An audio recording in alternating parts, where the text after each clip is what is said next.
Hola, bienvenidos a Raíces de la Fe, el estudio bíblico.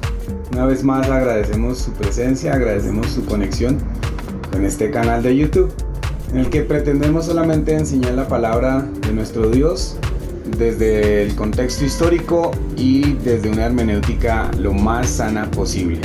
Bienvenidos todos. El siguiente es uno de los últimos estudios bíblicos realizados por Wilson Méndez. El Mesías según Pablo. Edición especial del programa Raíces de la Fe. En memoria de Wilson Méndez. Bien, buenas noches a todos. Esta es nuestra clase número 8 de nuestra materia Mashiach según Pablo. Hoy tenemos bastante material por analizar. Tenemos que ver 4 cartas.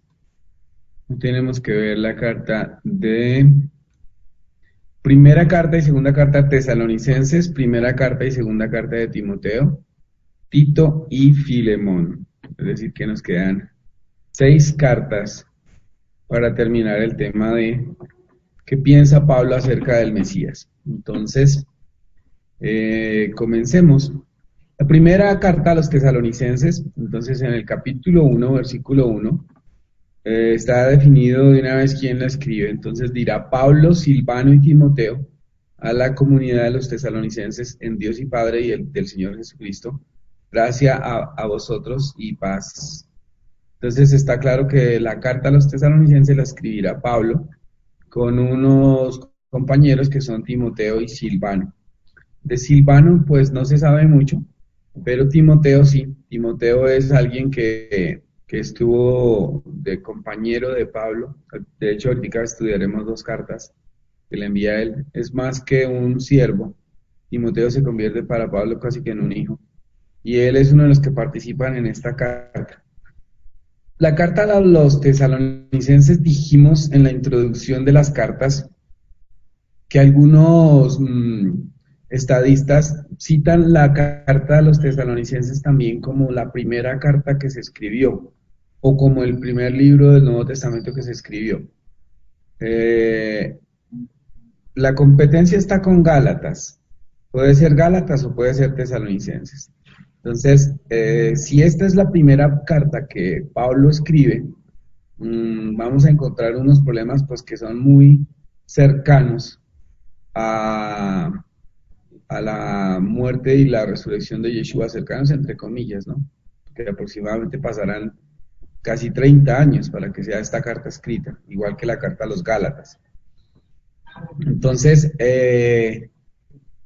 miremos qué dice la carta. ¿Cuál se cree que es el propósito de la carta a los tesalonicenses? Entonces se dice que el propósito de la carta a los tesalonicenses es que allí en Tesalónica habían unos malentendidos de cómo sería el retorno del Mesías. Entonces, cuando hablamos de unos malentendidos de cómo sería el retorno del Mesías, pues ya uno tiene que empezar a pensar algo. O sea, tiene que uno pensar, todavía está muy reciente la muerte y la resurrección del Mesías, y ya están teniendo problemas doctrinales de cómo va a venir Él. A lo que me refiero es, hay una cercanía histórica del momento en que el Mesías muere, resucita y asciende. Y luego viene la carta a los tesalonicenses con el propósito de aclarar malos entendidos del retorno del Mesías. Si eso está ocurriendo 30 años después de que el Mesías se va, que es algo muy fresco, entonces, ¿qué podemos esperar que pase desde ese tiempo hasta el tiempo nuestro? Se supone que cuando un suceso es más cercano a uno, se tiene más memoria y es más fácil discernir el suceso. Es como si fuera un accidente.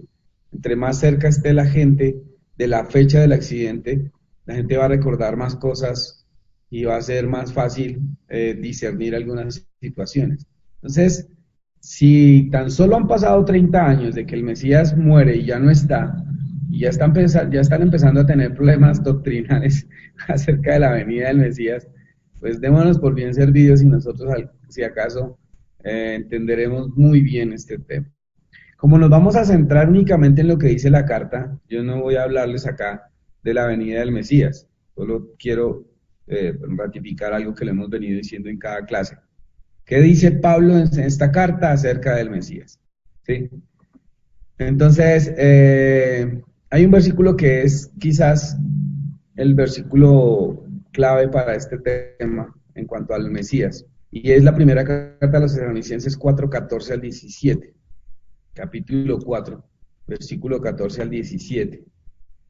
Entonces dice así, lo leo. Dice, porque si creemos que Yeshua murió y resucitó, así también traerá Dios con Yeshua a los que durmieron en él. Por lo cual decimos esto en palabra del Señor, que nosotros los que vivamos, los que quedemos hasta la venida del Señor, no precederemos a los que durmieron. Porque el Señor mismo, con voz de mando, con voz de arcángel y con trompeta de Dios, descenderá del cielo, y los muertos en Mashiach resucitarán primero. Después nosotros, los que vivamos, los que hayamos quedado, seremos arrebatados simultáneamente con ellos en las nubes, al encuentro con el Señor en el aire, y allí estaremos siempre con el Señor.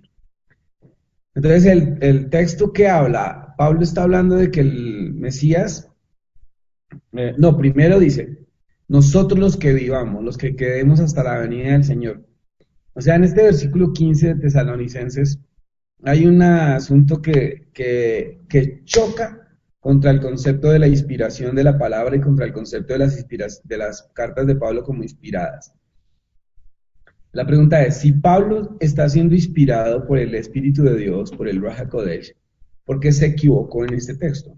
Porque se equivocó. A quien lo quiera ignorar es porque se quiere hacer el ignorante. Pero acá dice, Pablo dice, por lo cual decimos esto en palabra del Señor, que nosotros, los que vivamos, los que quedemos hasta la venida del Señor, no precederemos a los que durmieron. Por supuesto que una persona puede decir, es que Pablo está esperando a que el Mesías vuelva y él esté. Sí, eso es verdad. Y esa es la explicación que le da la teología cristiana. Pero si él está siendo inspirado por el Espíritu de Dios, hombre, pues que el Espíritu de Dios le diga, hombre, Pablo, no seas tonto, tú te vas a morir, tú no vas a estar cuando el Mesías vuelva. Sin embargo, él cree que va a estar.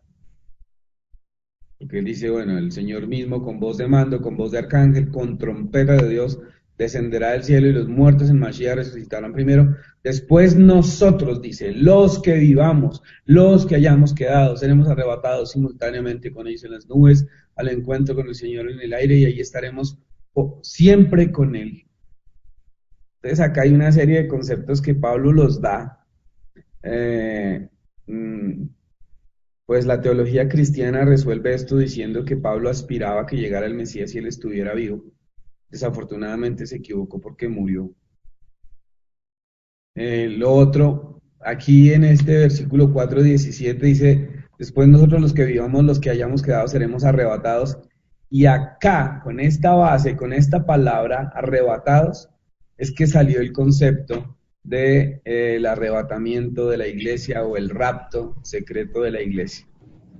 Es con este texto que salió el concepto del rapto secreto de la iglesia. Entonces hay que tener en cuenta algo, y es que la doctrina del rapto de la iglesia surgió en el siglo XVI. Bien, la doctrina del rapto de la iglesia surgió en el siglo XVI, les estaba diciendo, discúlpenme por la interrupción. Tampoco voy a hablar de eso. Pablo está diciendo en la carta que el Mesías vuelve, que va a volver en las nubes, que va a llevarse a los que han muerto en el Mesías y se los está llevando. Entonces, Pablo en la carta a los tesalonicenses les está diciendo a ellos, sí es verdad, el Mesías sí va a regresar, y va a regresar así, así, así, nosotros vamos a estar vivos, y él va a regresar con voz de mando, con voz de arcángel, con trompeta de Dios, descenderá del cielo, y los muertos en el Mesías resucitarán primero. Entonces Pablo está dando una imagen un poco apocalíptica. El Mesías viene con todos los que murieron, viene. Y luego los que estén muertos resucitarán primero. Entonces acá hay una cosa bien extraña porque ¿con quiénes vienen? ¿Sí? Viene con algunos, pero hay otros que van a resucitar. Entonces, ¿esos dónde están? Y los que vienen estaban muertos, pero ¿en qué sitio están? Y los que resucitan, entonces, ¿dónde estaban ellos? ¿Cómo resucitan? Es como dos grupos de personas. Pero así es que Pablo lo está mostrando. Entonces Pablo muestra a un Mesías que regresa. Pablo muestra a un Mesías que regresa y Pablo muestra a un Mesías que va a llevarse a la gente. Ahora, lo interesante es que también el texto dice que Él se los va a llevar en el aire y así estarán siempre con Él, con el Señor. Entonces acá hay un concepto que es extraño porque toda la teología de los profetas y la teología del Tanaj o Antiguo Testamento enseña que lo que va a hacer Dios es una nueva tierra y un nuevo cielo. Sin embargo, acá Pablo da la idea como que se va a llevar a la gente. Entonces, esta doctrina se agregó a la doctrina dispensacionalista que surge en el siglo XVI y XVII. Esto no se creyó en la antigüedad, de que Dios trabaja por temporadas. Y entonces que va a haber un rapto que se lleva a los muertos en Cristo, que arriba hay unas cosas, cena tribunal de Cristo y unas cosas, y luego regresa y todo el asunto. Así fue como armaron el dispensacionalismo, la explicación de la doctrina bíblica, que tiene tiene muchísimas falencias. Lo que pasa es que ya se enseña como si fuera una doctrina bíblica, pero no es una doctrina bíblica, es algo que está armado por fuera de la Biblia, ¿sí? Yo no diría que es una herejía ni nada, pero yo digo que tiene muchas falencias en cuanto a interpretación, ¿sí? Muy bien, el versículo 16 del capítulo 5 de los Tesalonicenses, entonces Pablo dice, mira que ninguno devuelva otro mal por mal, sino procurar lo bueno los unos para con los otros, regocijados en el Señor siempre, orad sin cesar, dad gracias a todos, porque esa es la voluntad de Dios para vosotros en el Mesías, no apaguéis el espíritu. Entonces, el último capítulo de la carta, Pablo empieza a dar una cantidad de consejos de cómo se debe vivir como creyente, ¿sí? Los primeros 3 capítulos de la carta, Pablo empieza a hablarle a la gente de Tesalónica que tiene muchas ganas de ir a verlos, ¿sí? Y hablará, dice que ha tenido, aunque Hasatán se lo ha impedido. Entonces Hasatán es, por supuesto, sabemos que el término Hasatán en hebreo se refiere al opositor, a quien le hizo oposición. Luego el capítulo 4, Pablo les enseña cómo se debe vivir una vida santa en el Mesías. Esa es la posición de Pablo en la carta a los Tesalonicenses. Capítulo 4, cómo se debe vivir una vida santa en el Mesías. Y cuando Pablo habla de cómo se debe vivir una vida santa en el Mesías, este es un tema que el otro día yo estaba tocando. Si es algo racional, saber que uno está desobedeciendo los mandamientos de Dios y hacer peticiones a Dios. Entonces todo el mundo dice, sí, a Dios se le puede hacer peticiones cuando uno está desobedeciendo, porque obedecer los mandamientos de Dios es muy difícil. Entonces acá es cierto el concepto de que nos dieron unos mandamientos que no podíamos cumplir, y entonces se cumpliría.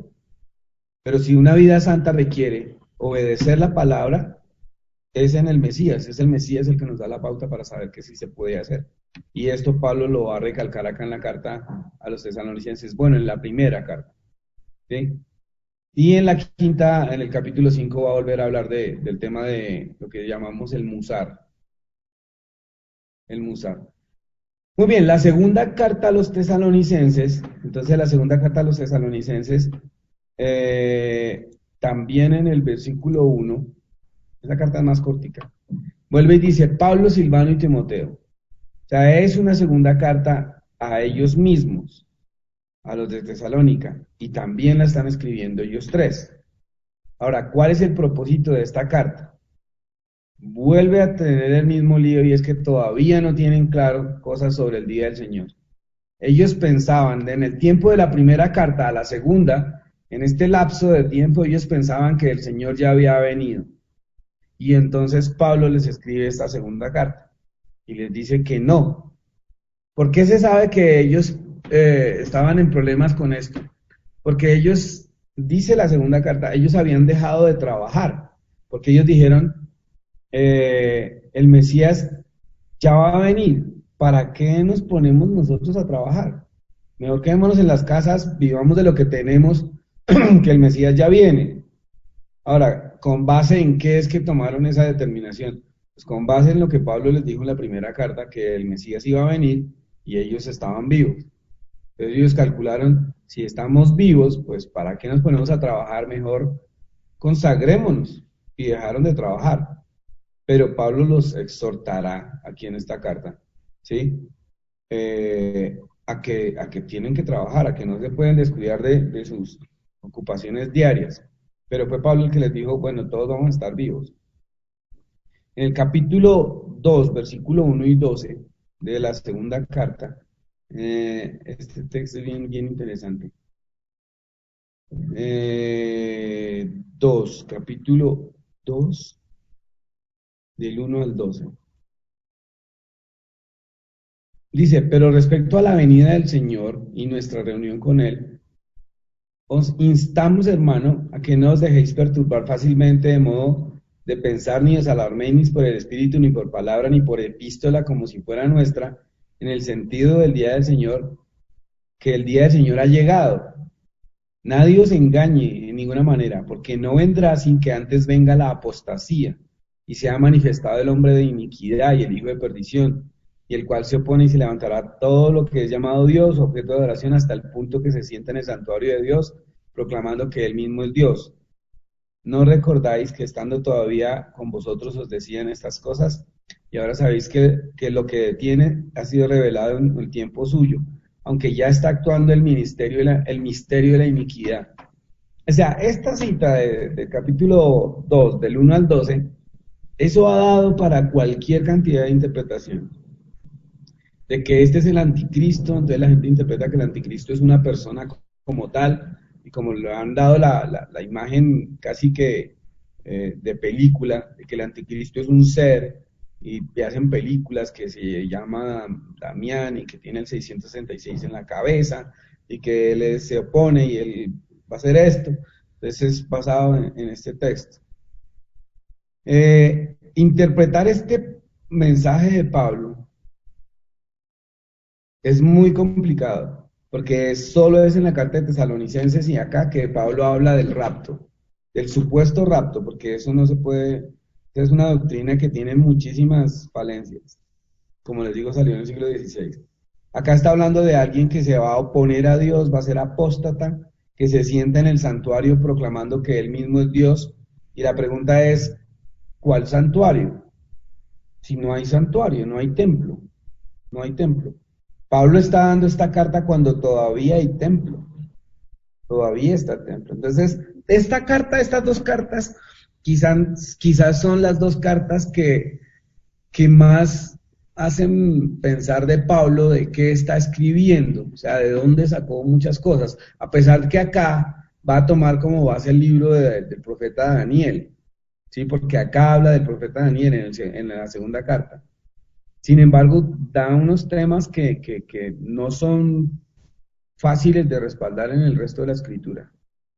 Entonces ahí es donde viene la explicación de que son las cosas que Pablo recibió como revelación. O bien podría ser que Pablo está estudiando unas cosas raras, ¿no? Porque puede pasar. Pero ese es el propósito de la segunda carta. Entonces, en conclusión, la primera y segunda carta a Tesalonicenses, Pablo está queriendo aclarar que primero que el Mesías va a venir y que él va a estar vivo. Y en la segunda, que el Mesías no ha venido, que no se dejen descrestar por nada de lo que les están diciendo. Dice ni por visión, ni por sueño, ni por profeta, ni por epístola. O sea, ese cuento de todas esas cosas que Dios le muestra, por ejemplo, de lo del misterio y la iniquidad, eso es una cosa de la que habla una bruja que se llama Ana Méndez, ¿sí? Que es una señora que se supone que es una profeta, pero ella dice que el misterio y la iniquidad se lo reveló el mismo Jesucristo, dice, que ella fue al infierno y en el infierno, a la puerta del infierno estaba Jesús sentado ahí, y que entonces él la dejó entrar a unas cuevas y allá había una cantidad de personas y todo el asunto, es que ella tiene la revelación del misterio de la iniquidad. Eso es una falsa profeta. Muy bien. Ahora hablemos de la carta a Timoteo, la primera carta a Timoteo. Pablo escribe esta carta a Timoteo más o menos en el año 62, 66. Pablo ha encargado a Timoteo en la comunidad de Éfeso. O sea, en Éfeso es donde está el templo, de los mayores templos idólatras de ese tiempo, que era el templo de Diana, de la diosa Diana. Timoteo está dirigiendo la comunidad ahí, en Éfeso, ¿sí? En Éfeso. La carta misma, la primera carta a Timoteo, como todas las cartas al principio, dice quién escribe. Entonces esta dirá, de manera similar a las otras cartas, Pablo, un apóstol de Mashiach, un mandato de Dios, nuestro Salvador y del Mesías, a Timoteo, genuino hijo de la fe. Timoteo es hijo de una mujer judía y del papá griego, ¿sí? Timoteo es hijo de una mujer judía y del papá griego. Por ahí en el libro de los Hechos nos hablaron de él, que a Pablo le dice a Timoteo que se circuncide. ¿Ah? Y si se circuncida a Timoteo, no es tanto que él quisiera cumplir el rito para anexarse al judaísmo, sino que Timoteo quiso entrar al pacto de Dios con Abraham, ratificado por la circuncisión en físico. Muy bien, aquí en esta carta de Timoteo dice cosas bien interesantes porque Pablo quiere animar a Timoteo, porque Timoteo es el líder en esta ciudad de la comunidad. Y no es fácil dirigir una comunidad de creyentes cuando hay tanta perversión y tantas cosas que pueden hacer desviar a las personas. Entonces, esta carta, al igual que la segunda, son cartas para animar a Timoteo. De hecho, esta carta, la segunda carta y la carta a Tito, se llaman cartas pastorales, así las denominan, porque es una carta muy humana, es una carta en la que Pablo está muy cerca a estos líderes. Versículo 5, del capítulo 2, es un asunto bien interesante. Timoteo 2:5. Dice, pues hay un solo Dios y un solo mediador entre Dios y los hombres, el hombre Cristo Jesús. Esta es la versión, la Biblia textual. Voy a leer la Reina Valera. Dice, porque hay un solo Dios y un solo mediador entre Dios y los hombres, Jesucristo hombre. Así dice la Reina Valera. Hay un solo Dios y hay un solo mediador entre Dios y los hombres. O sea, está mostrándolo como alguien que está mediando entre el eterno y el ser humano. ¿Quién? Jesucristo hombre. Entonces, ¿cómo está mostrando Pablo a Timoteo al principio de la carta al Mesías? Primero como mediador, ¿ah? Y segundo como un Jesucristo hombre, ¿ah? El cual se dio a sí mismo por rescate de todos, de lo cual se dio testimonio a su debido tiempo. Para esto yo fui constituido predicador y apóstol. Dice Pablo, digo verdad en Cristo, no miento, y maestro de los gentiles en fe y verdad.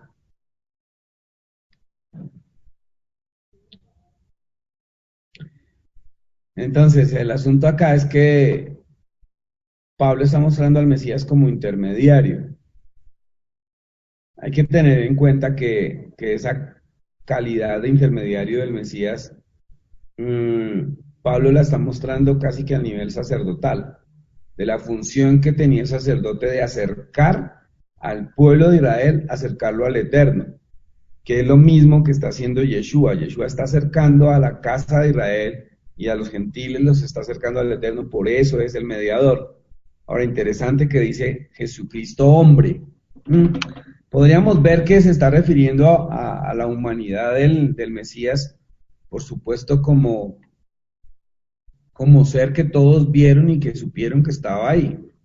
¿De acuerdo? Acá no está discutiendo en ninguna manera si el Mesías es Dios, si es hombre, si es mitad y mitad, si es nada, porque eso ya lo va a decir Pablo en otras cartas, ¿sí? Y ya lo vimos nosotros estudiando la carta a los Filipenses. Bueno, acá hay una parte que es bien buena, dice, quiero que los hombres oren en todo lugar levantando mano santa, sin ira ni contienda. Asimismo que las mujeres se atavíen ropa decorosa, con pudor y modestia.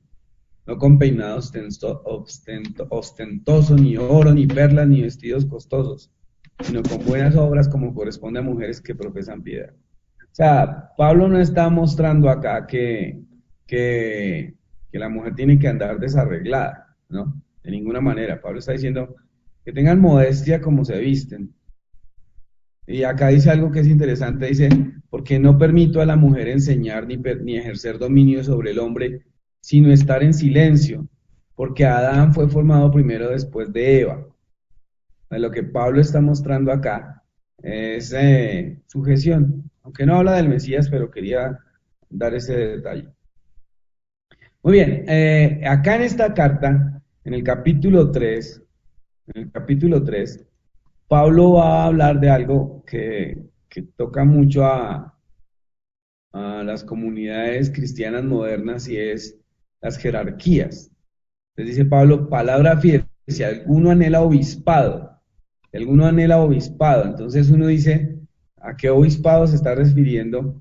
Si es que los obispos son un rango de autoridad que está dentro de la Iglesia Católica.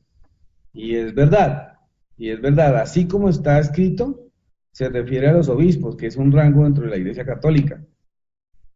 Pero en realidad lo que Pablo está hablando era que si alguno tenía idea de ocupar un cargo de liderazgo, sino que aquí fue traducido obispo y desafortunadamente la Iglesia cristiana tomó una versión que viene de raíz católica. Entonces dejaron la palabra obispo. Pero este pasaje de esta carta tiene conexión con la Torá, directamente con el Pentateuco, cuando está Jetro indicándole a Moisés que escoja líderes, y luego el Eterno mismo le va a ratificar cómo tienen que ser los líderes y los príncipes de Israel, cómo tienen que ser. Entonces Pablo acá va a decirle a Timoteo, si alguien quiere un cargo de liderazgo, es necesario que sea un hombre irreprochable, marido de una sola mujer, sobrio, prudente, decoroso, hospitalario, apto para enseñar, no adicto al vino, no pendenciero, sino amable, apacible, no avaro, que gobierne bien su propia casa, que tenga a sus hijos en sumisión con toda dignidad. Todas estas características no están en la Torá de los líderes de Israel, pero sí habla de algunas cosas de estas. Entonces, este es un principio del pueblo de Israel, ¿sí? Que las personas que sirven al Eterno deben tener cierta categoría para servir. Y luego va a hablar acá, dice en el versículo 8, asimismo los diáconos. Ahora, esto de los diáconos en realidad eran los servidores, ¿sí? Dice que sean serios, sin doblez de lengua, o sea, que no sean hipócritas, que no sean falsos, no adictos al mucho vino, ni ambiciosos de bienes materiales. Estas mismas características están dadas en la Torá. Están dadas en la Torá para los líderes de Israel. En el capítulo 6 de la carta a Timoteo, versículos 12 y 13, dice, pelea la buena batalla de fe, echando mano de la vida eterna, a la cual fuiste llamado, y delante de muchos testigos declaraste la buena confesión. Te ordeno delante de Dios, quien da vida a todas las cosas, y del Mesías, quien dio testimonio de la buena confesión delante de Poncio Pilato, que guardéis el mandamiento sin mancha, irrepresible, hasta la manifestación del Señor, de Yeshua, el cual mostrará a su debido tiempo el bienaventurado, único y soberano, el Rey de los que reinan y el Señor de los que gobiernan, el único que tiene inmortalidad, que habita en luz accesible, a quien ningún hombre vio no puede ver. A él sea el honor, el dominio y el eterno. Está hablando del Padre. A los ricos de este mundo recomiéndales que no sean arrogantes. Pablo se está despidiendo ya de la carta y de Timoteo en la carta, y le está dando como ánimo, ¿no? O sea, le está diciendo, pelea la buena batalla. Es decir, no sea gallina, no huya, no sea chillón. Pelea la buena batalla. Y le está dando ahí una serie de características como tiene que ser. Por eso la carta es muy, muy amable, muy consentidora, a pesar de que Pablo le habla fuerte. La segunda carta a Timoteo, entrando ya a la segunda carta a Timoteo, nos enfrentamos a a una realidad bíblica, y es que esta es la última carta que el apóstol Pablo escribe, ¿sí? Se identifica en el versículo 1 igual que en otras cartas como que Pablo es el autor. Y en esta carta, o sea, más o menos se piensa que se escribió en el año 67, ¿sí? O sea, ya Pablo muere en el año 67-68, más o menos. Eso es una de las dataciones que dan. Pablo está encarcelado en Roma, ¿sí? Y es desde allí donde él le escribe a Timoteo la segunda carta. Entonces, el propósito de esta carta es esencialmente transmitirle como la última información que Pablo quiere hacer. No es tanto como que Pablo ya sepa que se muere, aunque algunas palabras en la carta lo hacen ver así, como que Pablo sí ya sabe que se muere. Pero sí es un mensaje como el mensaje de último momento que alguien puede dar, ¿sí? Como cuando alguien va de viaje y sale de la casa y no se le olvide rociar las matas, no se le olvide comer a la mascota, esto y lo otro, o sea, como las instrucciones más importantes. Entonces, Pablo en esta carta le va a enfatizar a Timoteo que él tiene que predicar el mensaje del Mesías, que él tiene que enseñar las palabras del Mesías, lo dirá en el capítulo 4, versículo 2, el Evangelio del Mesías. Ya hablamos de lo que era la Besorá, ya hablamos de por qué se habla de un Evangelio, de cuáles son las buenas noticias basados en el profeta Isaías, cuando habla de la Besorá, de las buenas nuevas. Hablando en general, Pablo, de volver a darle ánimo a Timoteo, en el capítulo 1, versículo 7, es un texto muy, muy chévere. Dice, bueno, el 6, por esta razón te recuerdo que avives el fuego del don de Dios que hay en ti, por la imposición de mis manos. Esta es una práctica muy, muy judía, muy a sacerdotal, de ponerle las manos al corbán, a la ofrenda, así como le ponían las manos a los levitas, el pueblo. Pues Pablo hizo la imposición de manos para dedicar el servicio a Timoteo. Y le dice, aviva el don de Dios que hay en ti. Y luego le dice, este es el texto que les digo que me parece muy bonito, porque no nos ha dado Dios espíritu de cobardía, sino de poder, de amor y de dominio propio. Por tanto, no te avergüences de nuestro Señor, ni de mí, su prisionero, sino comparte conmigo el sufrimiento por causa del Evangelio. Quien nos salvó nos llamó con llamamiento santo, no conforme a nuestras obras, sino conforme a un propósito de la gracia que nos dio a través del Mesías. Bueno, es que estoy ya que les doy las conclusiones de lo que Pablo piensa del Mesías en sus cartas, porque casi Pablo siempre está mencionando al Mesías como un medio, no como un fin. Ya llegamos allá.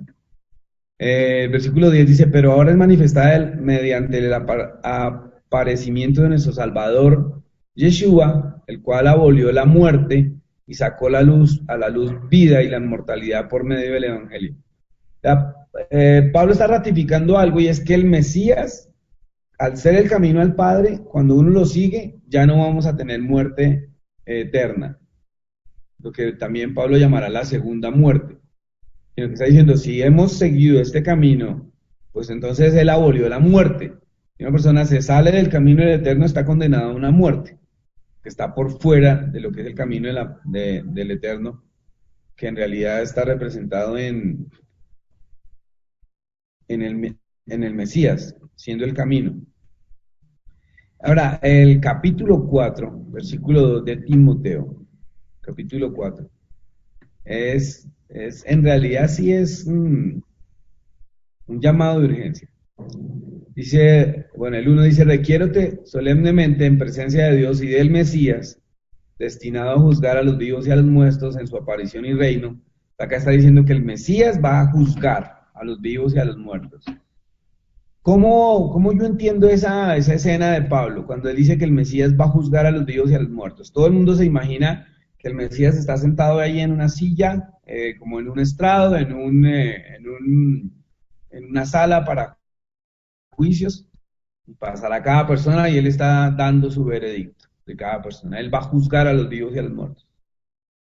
yo lo interpreto de manera diferente. Yo creo que como Él es la Torá hecha carne, entonces cada persona va a llegar y se va a enfrentar a la Torá, se va a enfrentar a los mandamientos, a la palabra del Eterno. Es decir, enfrentar es, voy a medirme a la luz de los mandamientos, si los obedecí o no los obedecí. Si no los obedecí, entonces yo tengo un veredicto y yo ya sé qué va a pasar. Esa es la manera como yo creo que se va a juzgar a las personas. Dice que Yeshua los va a juzgar, pero acá no, yo no lo puedo entender de esa manera que se va a dar juicio. Puede ser, pero me parece como un tanto como de cine esta escena. En cambio, si Él es la Torah viviente, Él quiere decir que, y Él enseñó el camino, cada persona viene, se confronta a Él, se mide, no obedeció las ordenanzas, no siguió el camino que Yeshua marcó, perfecto, ahí tiene su veredicto. Entonces Pablo le dice a Timoteo después de esto, le dice, predica la palabra, insiste a tiempo y fuera de tiempo, redarguye, exhorta, reprende con toda paciencia y doctrina. El asunto es que como Timoteo es el líder en esta comunidad de Éfeso, Pablo le está diciendo a Timoteo, tú tienes que seguir ejerciendo ese trabajo que se te ha encomendado. Y se te ha encomendado que dirijas esta comunidad. Y entonces debes hacerlo a tiempo y afuera de tiempo. En esta parte final de la segunda carta, es que está como la premonición, como la sospecha. Alguien dirá que se lo reveló Dios, pero no lo sé. Pablo dice en el versículo 7, he peleado la buena batalla, he acabado la carrera, he guardado la fe. Por tanto me está reservada la corona de justicia, la cual me dará el Señor, juez justo en aquel día, y no solo a mí, sino también a todos los que han demostrado amar su aparecimiento. Y le dice algo tan tenaz, procura venir pronto a verme. ¿Sí? Y le da queja, le dice, porque Demas, amando este mundo presente, me ha desamparado y se ha marchado a Tesalónica. O sea, este man se le descarrió, se llama Demas. Y le dice, bueno, no, haz todo lo que puedas para venir a verme. Pero voy a la parte que estaba tocando anteriormente. He peleado la buena batalla, he acabado la carrera y he guardado la fe. O sea, como quien dice, esto se acabó. Entonces Pablo se está despidiendo de Timoteo. Le dio esos consejos, lo animó y le recalcó todo lo que ha recalcado en las otras cartas, o va a recalcar en las otras cartas. Y es el propósito del mensaje, es enseñar a Mashiach. Ese es el propósito de las cartas. Muy bien, viene ahora la carta que se llama Tito, es la carta a Tito. Entonces, en el versículo 1 vuelve y se identifica, ¿sí? El apóstol escribe la carta, dice, Pablo, siervo de Dios y apóstol del Mesías, conforme a la fe de los escogidos de Dios y el conocimiento pleno de la verdad que es según la piedad. Está diciendo Pablo, o sea, ¿quién la escribió? Versículo 4, a Tito, genuino hijo en nuestra común fe, gracia y paz de Dios Padre y de Cristo Jesús nuestro Salvador. Y ahí dice, ¿a dónde está Tito? Tito es el líder de la comunidad en Creta. Por esta razón te dejé en Creta, para que pusieras orden en lo que faltaba y designaras ancianos en cada ciudad, como te ordené. O sea, le está diciendo Pablo a Tito, bueno, pues esa es la razón por la que te puse ahí en Creta, para que organizaras cómo estaba eso. Entonces, también lo va a animar, ¿sí? Lo va a animar. Le dice que lo dejó allí para establecer orden y le aconseja también, igual que en la primera carta a Timoteo, le aconseja cómo deben ser los líderes de la comunidad, cómo tienen que ser los líderes de la comunidad que él va a dirigir, ¿sí? Y le va a hablar de las mismas características. En el versículo 16 del capítulo 1, bueno, dice, porque hay muchos insubordinados, charlatanes e embaucadores, especialmente los de la circuncisión. O sea, ¿quiénes son los de la circuncisión? Los judíos que están obligando a todo el mundo a que se convierta al judaísmo. Entonces les dice, hay muchos insubordinados, charlatanes embaucadores, especialmente los de la circuncisión, a los cuales es necesario taparles la boca, que trastornan casas enteras enseñando por ganancia deshonesta lo que no se debe. Dice, uno de ellos, su propio profeta, dijo, los cretenses siempre mentirosos, malas bestias, glotones y ociosos. Este testimonio es verdadero, por lo cual repréndelos severamente para que sean sanos de fe. Entonces Pablo está quejándose de algo que le pasaba con mucha frecuencia a Pablo, y es que él llegaba a visitar las comunidades y luego llegaba a otro grupo de judíos que creían en Yeshua, pero querían exaltar la ley a lo máximo, la ley judía, la ley rabínica, la ley oral. Y pues ese es un problema que nosotros ahora estudiando la Torá y viendo todo lo que pasa, pues sigue ocurriendo, sigue ocurriendo. Cada vez son más las comunidades que creen que la idea es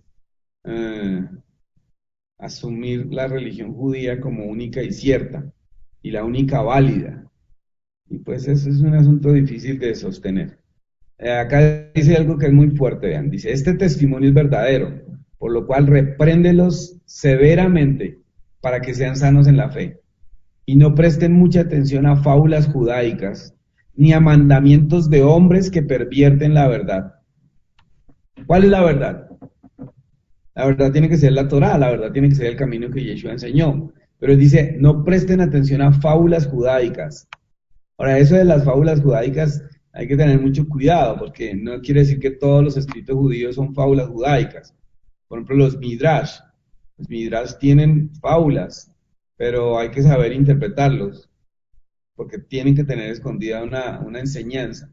Pero luego dice, ni a mandamientos de hombres que pervierten la verdad.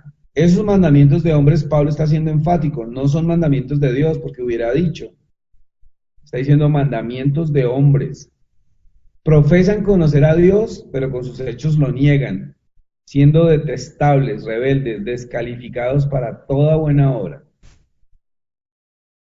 Bien, Pablo la tiene casada en todas partes donde va a hacer su enseñanza.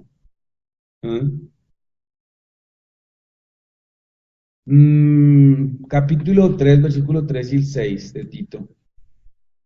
Esta carta es en realidad corta. Dice, pero cuando se manifestó la bondad de Dios nuestro Salvador, nuestro Salvador y su amor para con los hombres, nos salvó, no por obras de justicia que nosotros hubiéramos hecho, sino según su misericordia, por medio del lavamiento de la regeneración y la renovación del Ruach HaKodesh, el cual derramó en nosotros abundantemente por medio de Yeshua, nuestro Salvador, para que justificados por su gracia fuésemos hechos herederos de la vida eterna, conforme a la esperanza. O sea, estos son conceptos muy profundos, son conceptos doctrinales que hay que estudiarlos con más detenimiento, pero Pablo siempre está enfatizando que Yeshua es el medio salvífico que el Padre envió. Por eso lo ratifica en cada una de las cartas. Es el medio salvífico. O sea, Él es el camino, Él es la barca, pues, como si tomáramos la analogía del arca. Te vuelve y se despide Pablo. Dice, al hombre que cause divisiones después de amonestarlo una y otra vez, deséchalo. Pablo aconsejándole en una carta a Tito en ese tiempo. Al hombre que cause divisiones después de amonestarlo una y otra vez, deséchalo. Dirían en la Iglesia Católica, esto es palabra de Dios. Todos dirían, te alabamos, Señor. Pero está diciendo acá. Es decir, a una persona que causa división, Pablo está dando una orden que es bíblica, ¿no? No es solo de Pablo, eso está en la Torá. Al que hace eso y esto, es el caso de Coré, ¿no? Termina diciendo, te saludan todos los que están conmigo, saluda a los que nos aman en la fe, la gracia sea con todos nosotros, y chao, mi hijo, se fue Tito. Viene ahora la carta a Filemón, que es una carta, les confieso a mí que les convierto que esta carta a Filemón me parece un tanto extraña. Me parece un tanto extraña o sea, ¿por qué está ahí en en la Biblia. Habría que encontrarle el sentido como metafórico a la carta, similar a lo que pasa con el libro del Cantar de los Cantares. Eh, Filemón. Filemón es una persona que es creyente. Entonces, Filemón tiene un esclavo que se llama Onésimo. Onésimo robó a Filemón y después de que lo robó se escapó y se fue a Roma, ¿sí? Y allá se encuentra con Pablo. Entonces, Pablo le enseña el camino de las Escrituras y Onésimo decide seguir al Eterno. Entonces, Pablo manda esta carta a Filemón para que lo perdone. Y le dice, ya no lo trate más como esclavo, ahora usted tiene que tratarlo como si fuera su hermano en la fe, ¿sí? En el versículo 6 dice, os ruego que la participación de tu fe sea eficaz en el pleno conocimiento de todo lo bueno que hay en nosotros respecto al Mesías. Porque tuvimos mucho gozo y consolación en tu amor por medio de ti, oh hermano, ha sido confortado los corazones de los santos. O sea, capaz que Filemón ayudaba. Entonces, Pablo empieza, el versículo 10 dice, te ruego por mi hijo Onésimo, a quien engendré en las prisiones, el cual en otro tiempo te fue útil, pero ahora es útil a ti y a mí. A este vuelvo a enviarte, a él, a decir a mis entrañas. Yo quería retenerlo conmigo para que me sirviera en representación tuya en las prisiones del Evangelio, pero nada quise hacer sin tu consentimiento, para que tu bien no sea como por medio de coacción, sino voluntariamente, porque tal vez por esto se apartó de ti por algún tiempo, para que lo recibieras por completo para siempre. No ya como esclavo, sino como un hermano amado, especialmente para mí, cuanto más a ti, así en la carne como en el Señor. Entonces ahí está el asunto. Y luego Pablo dice algo que es muy interesante porque dice el versículo 19, dice, si este tipo te robó y te hizo un fraude, ponlo a mi cuenta. O sea, yo voy a pagar todo lo que este man deba. Si él debe, pues usted lo pone a mi cuenta y dice en el versículo 19, dice, yo pagaré. ¿Sí? Yo pagaré. O sea, Pablo se está poniendo en una posición muy interesante y es como que dice, Filemón, tú eres muy buena gente conmigo, tú has respaldado lo que yo hago y este tipo te robó y todo, pero mira, ahora ya él está siguiendo el camino, perdónalo. Y haz de cuenta que él es mi hijo, recíbelo como a un hijo mío. El asunto es que, ¿cómo se puede interpretar esta carta? ¿Por qué está esta carta tan cortica y tan privada? Porque en realidad sí hay que decir una cosa, a nosotros qué nos importa lo que hizo Onésimo, o sea, y que Pablo le mandó una carta a Filemón para que lo perdonara.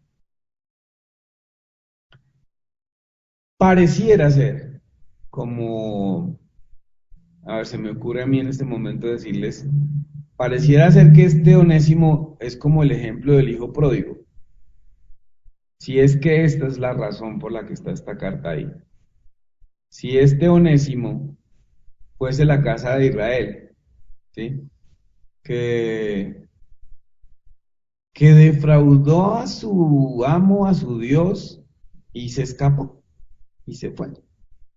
Y ahora encontró al Mesías por medio de Pablo, esta es la situación, y entonces ahora va a regresar a la casa, ¿sí? Así es como yo quiero ver el asunto, para poder entender que esta carta esté ahí. Y bien podría ser, porque podría ser en realidad como una metáfora, aunque no sería una metáfora, sino más bien sería como una vivencia que encuadra con todo lo que ha ocurrido con Israel. Y dése cuenta que Onésimo, ese esclavo, huye, roba a Filemón, encuentra a Pablo, Pablo lo hace recapacitar, le hace reconocer el Mesías, y ahora le dice, bueno, le voy a mandar para donde su amo y lo voy a mandar con una carta, y lo manda con esta carta. Podría ser, pero esa es otra carta de Pablo, en este caso a Filemón, una carta unipersonal, pero ya no tiene que ver con nada de que alguien esté en una comunidad de líder ni nada, sino Filemón es alguien más. en una comunidad. Él no es ni líder ni nada. Es una persona que colabora a los viajes que Pablo hace. Pero entonces la idea de Pablo es que Onésimo vuelva y se reconcilien, porque pues él le ha mostrado el camino y Pablo dice, bueno, este es un hijo de mis entrañas, pues, o sea, como si fuera un hijo verdadero. Entonces, recíbelo y todo lo que él te está debiendo, pues ponlo a mi cuenta. Interesante. Muy bien, ese es Filemón. Ese es Filemón. Y estas serían las cartas de Pablo. No quiero tocar y no voy a tocar la carta a los hebreos. Porque lo primero a mí me parece que no es una carta. ¿Sí? A mí me parece que no es una carta, a mí me parece que es como un tratado. ¿Sí? Como un tratado, como un escrito que alguien hace y debe servir para edificación del pueblo de Dios. ¿Por qué se llaman hebreos? ¿Quién lo escribe? En realidad no se identifica quién lo escribe. Se ha asumido que es Pablo el que escribe, pero no hay tal que se identifique como tal, de que Pablo escribía, porque en todas las cartas Pablo siempre está diciendo que él es el que escribe, ¿sí? Él es el que escribe y que cuando escribe con alguien, pues entonces dice Pablo, Silvano y Timoteo. Cuando lo tiene que hacer así lo deja claro. Pero Hebreos no lo dice. Y creo que Hebreos merece un estudio aparte. La carta final, o sea, la parte final de los Hebreos pareciera que es Pablo por las personas que nombra, porque nombra ahí algunos, pero no dice quién, ¿sí? No dice en realidad quién la escribe, pero no la vamos a tocar. Muy bien, entonces hemos hablado someramente de las cartas que se afirma que Pablo escribe, ya sea directamente él o que las dicta. Entonces son primera a los Corintios, segunda a los Corintios, Gálatas, Efesios, Filipenses, Colosenses, primera carta, segunda carta a Tesalonicenses, primera carta, segunda carta a Timoteo, vamos por 10, Tito 11, Filemón 12. 12 cartas en las que Pablo habla acerca del Mesías y habla acerca del camino de la fe. ¿Qué podemos decir acerca de Pablo escribiéndole estas cartas a todas estas comunidades? De acuerdo a lo que el libro de los Hechos enseña, o nos transmite Lucas en el libro de los Hechos, nosotros podemos decir que Pablo muestra al Mesías como el Hijo de Dios. En algunas cartas dijo que él era el Hijo de Dios. Pablo muestra al Mesías no mayor que el Padre. En las cartas, Pablo nunca muestra al Mesías mayor que el Padre. Pablo nunca muestra al Mesías igual al Padre. ¿Sí? No lo muestra igual al Padre. Pero no lo muestra como un ser humano cualquiera. Pablo muestra al Mesías como el camino que el Eterno regaló y que se llama gracia. Ahora, acá hay una cosa que, esto es una interpretación particular. ¿Por qué Pablo insiste tanto con la gracia? Con que somos salvos por gracia, somos salvos por gracia, somos salvos por gracias. No por obra, no por los que uno haga es salvo, es solo por gracia, es un regalo de Dios. Porque Pablo le está escribiendo a la casa de Israel. Y si Pablo le está escribiendo a la casa de Israel, y la casa de Israel fue la que se pervirtió en el año 722 antes del Mesías, y se la llevaron los asirios y los regaron por todo el imperio, y los mezclaron con otros pueblos, fue por toda su desobediencia, por su nivel alto de maldad. Entonces, lo que Pablo está insistiendo es, si Dios nos ha regalado la salvación a esta casa de Israel es por gracia, es por un regalo de Él. Su lío no es contra el judaísmo, y no es que el judaísmo profese que las obras salvan porque eso no lo dice nadie. De hecho, Maimónides escribe un tratado sobre eso, que nunca el judío ha dicho que se salvan por las obras, y eso es verdad. Nadie nunca lo ha dicho. Nunca lo ha dicho, es una malinterpretación de lo que Pablo enseña. Pero la esencia de Pablo, cuando dice que somos salvos por gracia, que no es por obras, por gracia, porque está diciendo nosotros, la casa de Israel, habiéndonos desviado, habiéndonos pervertidos, no merecíamos esto, pero Él quiso salvarnos. Pues por eso insiste en que la salvación por medio del Mesías es por gracia. ¿De qué otra manera Pablo muestra al Mesías en sus cartas? Lo muestra como juez, hoy lo vimos, como juez, o sea, lo muestra como el último intento de Dios para acercar a la gente a el camino. Entonces, si Él es el último intento, Él es el que viene a proclamar la verdad. Y tiene entonces que las personas confrontarse a su juicio, porque Él es el que está trayendo el camino. Si alguien no quiere anexarse al camino, va a tener que ser confrontado a su juicio. Hoy lo vimos en la carta de los Tesalonicenses, Pablo muestra al Mesías como un Mesías que volverá. Solo que la manera como lo muestra es lo que es un poquitico complicado de entender a Pablo. Y por el hecho de que no lo podamos entender completamente, no podemos llegar a decir Pablo estaba loco, o Pablo estaba bajo efectos de alucinógenos, o Pablo estaba mal. No. Pedro mismo dice en una de sus cartas que Pablo escribe de una manera difícil de entender, dice lo que hace que muchos indoctos e ignorantes tuerzan esto que Pablo escribe para su propia conveniencia, escribe Pedro. Imagínense ustedes que Pedro está en la misma época de Pablo, vivió con él, lo vio pues, no vivió con él, lo vio. Lo confrontó una vez, Pablo lo confrontó, eso contó cuando escribió a los Gálatas. Y Pedro, teniendo la cercanía con Pablo, y que pudo haberle preguntado cosas y pudieron haber discutido temas, Pedro viene a reconocer y viene y dice, Pablo escribe cosas difíciles de entender. Y Pedro lo tiene a la mano. Entonces, esto nos implica que nuestra distancia histórica de Pablo, nuestra carencia de escritos de Pablo, además de estos, las cartas, nos hagan dudar del pensamiento de Pablo. Algunas personas pretenden identificar y entender todas las enseñanzas de Pablo. A mí particularmente me parece que es muy difícil. A mí me parece que tenemos muy poca información para dar una globalidad de su enseñanza, de su doctrina. Me parece que es intentar hacer algo demasiado osado y atrevido. Sin embargo, hay personas que de una vez cogen a Pablo y no, Pablo niega el Antiguo Testamento, Pablo está en contra de la ley, Pablo abomina el judaísmo, y nosotros hemos visto que no es cierto.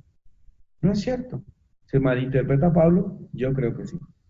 Demasiado. De hecho, la única interpretación de Pablo que hemos tenido por siempre ha sido la de la Iglesia Católica y luego la de la Iglesia Cristiana moderna. Siempre se ha tenido esa interpretación.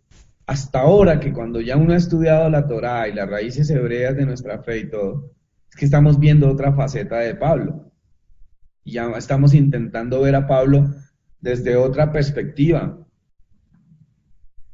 Ni siquiera el judaísmo se ha dado a la tarea de estudiar a Pablo con esa posibilidad de que Pablo nunca haya negado su judaísmo, sino de una vez lanzan acusaciones como que Pablo es el turco que creó el cristianismo. Si un judío estudiara a Pablo y leyera solo el libro de los Hechos, se daría cuenta que Pablo nunca negó su judaísmo, porque no lo negó. No lo negó.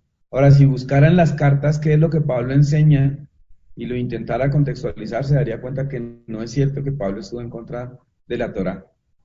Pero que Pablo sí estuvo en contra de la organización religiosa, judaísmo como religión, Pablo sí peleó contra eso. No judaísmo como sistema de vida, que es diferente. Es diferente. Judaísmo como sistema de vida es que la persona se meta y se sumerja en las escrituras y eso haga parte de su vida. Judaísmo como religión es lo que hace la mayoría de occidentales y afiebrados a la Torá y que se creen los duros en el judaísmo, y es que se ponen la ropa de religión. Se disfrazan de judíos y se disfrazan de judaísmo. Pero en esencia no, es contra lo que se opone Pablo. Pablo se opone contra eso. Lastimosamente no se ve a Pablo con equilibrio. Pero ahora que hemos estudiado las cartas, yo puedo decir que a mí me da tranquilidad las cosas de Pablo. No puedo negar que hay partes que a mí me parecen que son, o alguien las tergiversó, o no las estamos entendiendo bien, pero prefiero pensar que es que nos falta información. Nos falta información. Y es que, seamos honestos, la Biblia no es un texto completo para estudiar a alguien íntegramente. No es un texto completo para estudiar a alguien íntegramente. Queremos estudiar a Moisés y solo tenemos facetas de la vida de Moisés. Queremos estudiar un profeta y solo tenemos partes de la vida del profeta. Queremos estudiar a Yeshua y no tenemos todos los argumentos para estudiar a Yeshua. Empezando que ni siquiera tenemos nada que Yeshua haya escrito. Entonces la Biblia como tal no tiene el propósito de darnos biografías de hombres, ni que quedemos satisfechos estudiando a X o Y personaje de la Biblia. Eso pasa a un segundo plano. El propósito de la Biblia no es eso. El propósito de la Biblia es darnos un mensaje acerca de Dios, del Eterno, de lo que Él espera para el ser humano, de lo que Él quiere para el ser humano. Y de la misma manera está a través de Yeshua. El mensaje de Yeshua es ese: acerquémonos a Dios, volvamos al Padre, obedezcamos su palabra. Y el mensaje de Pablo es exactamente igual: acerquémonos a Dios ¿a través de quién? A través del Mesías. A través del Mesías.